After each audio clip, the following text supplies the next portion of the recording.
Hi friends, 69 शिक्षक भर्ती में एक बार फिर से आपका स्वागत है। और त्रिपुरा शिक्षक भर्ती का जो ऑर्डर आया है उसके मायने बहुत ज़्यादा हैं, क्योंकि आपको ये देखने के लिए मिलेगा कि 69,000 शिक्षक भर्ती का ऑर्डर भी बिल्कुल सेम ही होने वाला है, कोई उसमें परिवर्तन नहीं होगा। फ़र्क बस इतना है कि वहाँ पर थोड़ा समय सीमा ज़्यादा बढ़ाई गई है और उत्तर प्रदेश में ये समय सीमा ज़्यादा नहीं बढ़ाई जाएगी। उधर खंड शिक्षा अधिकारी परीक्षा में लगातार गतिरोध जारी है और जो यूपी पीएससी जो आयोग है जो परीक्षा को कंडक्ट करा रहा है, कहीं ना कहीं उसका जो अड़ियल रवैया है उसकी वजह से अभ्यर्थियों की जान खतरे में है। क्योंकि आपको पता होगा जो पीसीएस मेंस का जो एग्ज़ाम है वो स्थगित कर दिया गया, जबकि खंड शिक्षा अधिकारी में ज़्यादा एस्पिरेंट्स हैं, ज़्यादा अभ्यर्थी यहाँ पर भाग लेने वाले हैं, फिर भी वह परीक्षा कैंसिल नहीं की गई है। और आपको पता होगा उत्तर प्रदेश पुलिस परीक्षा भर्ती भी कोर्ट में जा चुकी है। ईडब्ल्यूएस के बारे में बात करेंगे, एक एक करके सभी अपडेट कवर करते हैं। वीडियो को लाइक, शेयर और चैनल को सब्सक्राइब करना ना भूलें। सबसे पहले हम बात करते हैं जो आर्थिक पिछड़ों का जो मामला है ईडब्ल्यूएस का, उसके बारे में बात करते हैं। आर्थिक पिछड़ों का मामला संवैधानिक पीठ के पास है, ये आपको पता होगा पहले से ही। लेकिन सबसे इम्पोर्टेंट बात यह है, ये बात पूरे देश की है और जब तक कोर्ट से कोई अधिकार कोई भी क्योंकि सरकार ने इसको लागू किया है तो कुछ जो 35 याचिकाएं उसके ऊपर पड़ी हुई हैं, जिसमें कुछ एनजीओज़ भी हैं जो अपने आप को समाज सेवी संस्थाएं कहती हैं और गरीबों का हक छीनने के लिए पूरी तरीके से ये संस्थाएं आतुर हैं और इसके लिए ये कोर्ट में भी पहुंच गई। और संवैधानिक पीठ के पास जब तक है तो मैं आपको बता दूं तब तक ईडब्ल्यूएस आरक्षण मिलता रहेगा। अर्थात ये है कि जिनको ईडब्ल्यूएस आरक्षण मिल चुका है या जब तक कोर्ट का आदेश नहीं आता है, ऐसी स्थिति में ईडब्ल्यूएस पर यथास्थिति बनी रहेगी और जो उसका पूरी तरीके से जो कैबिनेट ने उसको पास किया है उसको कोई भी बदलाव नहीं कर सकता और उसमें कोई भी परिवर्तन आपको देखने के लिए नहीं मिलेगा। मतलब ये भी है कि जब तक जो 5 जजों की पीठ है जब तक उस पर कोई फैसला नहीं लेती है तब तक देश में निकलने वाली किसी भी भर्ती में जो अन्य पिछड़ा आर्थिक पिछड़ा वर्ग है उसको आरक्षण लगातार मिलता रहेगा 10%। उसके बाद यदि फैसला उनके अधिकार में नहीं आता है तो ऐसी स्थिति में आपको उसमें बदलाव देखने के लिए मिल सकता है। लेकिन यदि बदलाव नहीं हुआ तो लगातार वो आगे भी वो ईडब्ल्यूएस कैरी फॉरवर्ड होता रहेगा और अभ्यर्थियों को वैसे उसमें कुछ भी होने वाला नहीं है। सरकार पूर्ण रूप से उसमें आरक्षण देगी, सरकार उसमें कोई भी परिवर्तन करने वाली नहीं है और ना ही उसमें कोर्ट कोई भी परिवर्तन करने वाली है। तो आप समझ सकते हैं कोर्ट के द्वारा कोई परिवर्तन आपको देखने के लिए ईडब्ल्यूएस पर तो मिलने वाला नहीं है। क्यों? क्योंकि सरकार ने जब भी गरीबों का कोई मसला कोर्ट में गया है तो हमेशा संविधान की जो धाराएं हैं, संविधान का जो मूलभूत ढांचा है वो हमेशा पिछड़ों और गरीबों को आधार पर रखकर ही सुनाया गया है। तो आप समझ सकते हैं ये आरक्षण मिलना तय है और इसमें कोई भी बदलाव देखने के लिए आपको नहीं मिलेगा।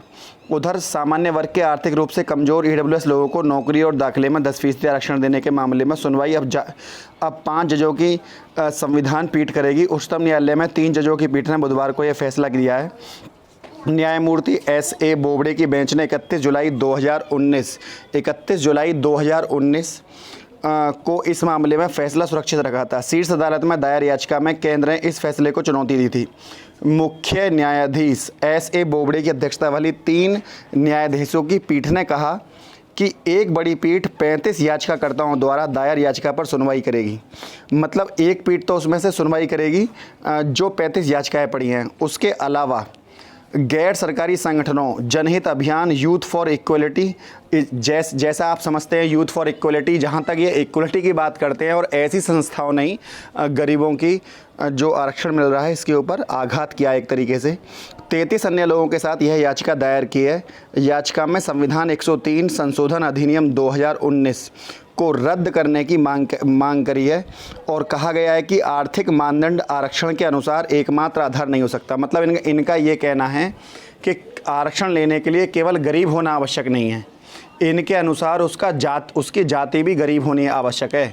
तो कितनी ये इस बात की कितनी भर्त्सना की जाए वो कम होगी।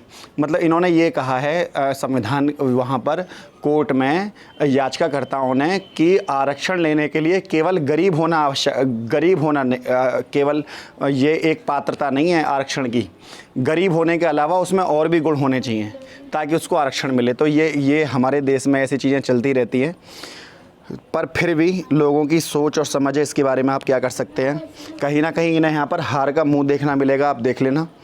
इससे पहले शीर्ष अदालत ने सामान्य वर्ग के गरीब अभ्यर्थियों को नौकरी और दाखिले में 10% कोटा देने के लिए केंद्र सरकार के फैसले पर रोक लगाई थी। तब केंद्र ने पहले अपने फैसले का बचाव किया था और कहा था कि संविधान 103 संशोधन 2019 में ईडब्ल्यूएस को 10% आरक्षण देने का इरादा लगभग 20 करोड़ लोगों को विशेष सुविधा प्रदान करना है जो अभी भी गरीबी रेखा से नीचे हैं। तो मैं आपको बता दूं, हमारे संविधान में 50% से ज़्यादा किसी को आरक्षण नहीं दिया सकता, जो कि पहले से ही मिल रहा है। लेकिन ये भी आपको पता होना चाहिए, उसमें एक लाइन और लिखी हुई है कि विशेष परिस्थितियों में इस आरक्षण को आगे बढ़ाया जा सकता है। तो वो विशेष परिस्थितियां कौन सी होती हैं जिसमें आरक्षण बढ़ाया जा सकता है? इसका मतलब यही है, यदि जातिगत से ऊपर उठकर किसी को गरीबी के आधार पर आरक्षण दिया है तो ये विशेष परिस्थिति ऐसी ही है जिसमें ईडब्ल्यूएस को केंद्र सरकार ने पारित किया है। ये केवल यही नहीं लिखा हुआ है कि 50% लोगों को लोगों को आरक्षण मिले, उसमें ये भी लिखा हुआ है कि विशेष परिस्थितियों में इसको आगे बढ़ाया जा सकता है। तो इसी बात के ऊपर बहस चल रही है, इसीलिए 5 जजों के पास भेजा गया है कि संविधान की वो लाइन इस ईडब्ल्यूएस को लागू करने के लिए काफ़ी है या उसके लिए कुछ अलग से संशोधन भी करना यहाँ पर पड़ सकता है। उधर जो त्रिपुरा का जो केस आया है, त्रिपुरा के केस में हमने देखा कि यहाँ पर कुछ लाइन लिखी हुई हैं, इनको मैं आपको पढ़ के सुना देता हूँ, आपको इनका मतलब समझ में आ जाएगा कि क्या है। Stand terminated in terms of direction the issue टोम्योनाथ एंड द अपील्स। जो मोस्ट लाइन है वो मैं आपको पढ़ा देता हूँ। The age relaxation entitled the participant with age relaxation. The age relaxation is now being afforded the state in all the selections 31 मार्च 2023 तक। जैसे हमारे यहाँ पर शिक्षा मित्र रखे होते हैं ऐसे ही वहाँ पर भी पैरा टीचर रखे हुए थे त्रिपुरा में।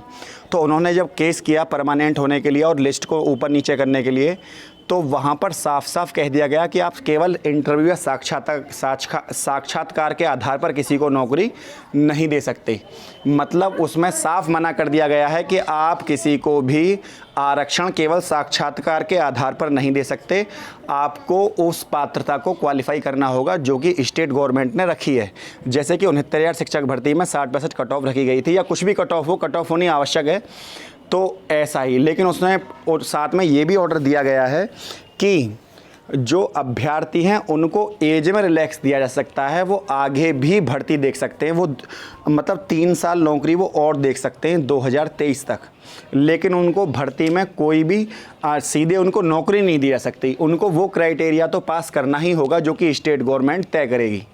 तो साफ साफ जस्टिस यूलिस सर की बेंच ने आप देख सकते हैं, इसमें लिखा हुआ है the candidate they have otherwise complete the eligible will certainly have every opportunity till 31/3/2013 get selected of the post. The teachers state the way of additional benefit those who are unsuccessful in such attempts may remain alternatively employment.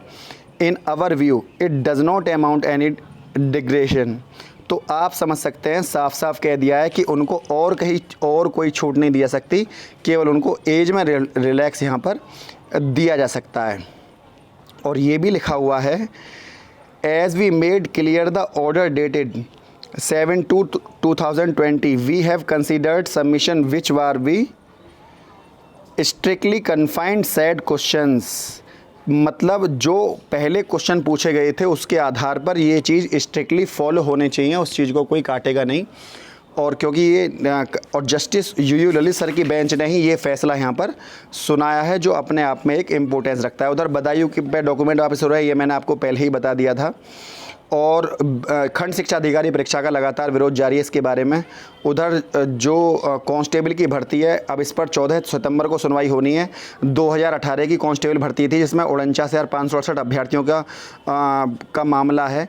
और इसमें cut off marks से कम अंक पाने वालों का चयन हो गया, और जबकि जिनके ज़्यादा नंबर है उनका सिलेक्शन नहीं हुआ। तो अब सीधी सीधी साफ साफ धांधली दिख रही है कि कम अंक पाने वालों का सिलेक्शन कैसे हो गया जबकि ज़्यादा अंक पाने वाले कुछ ऐसे ही हैं। जैसे आप समझ सकते हैं कि जो लोअर मेरिट वाले कैंडिडेट है वो अपना सिलेक्शन पा जाएं और हायर मेरिट वाला बच्चा रह जाए।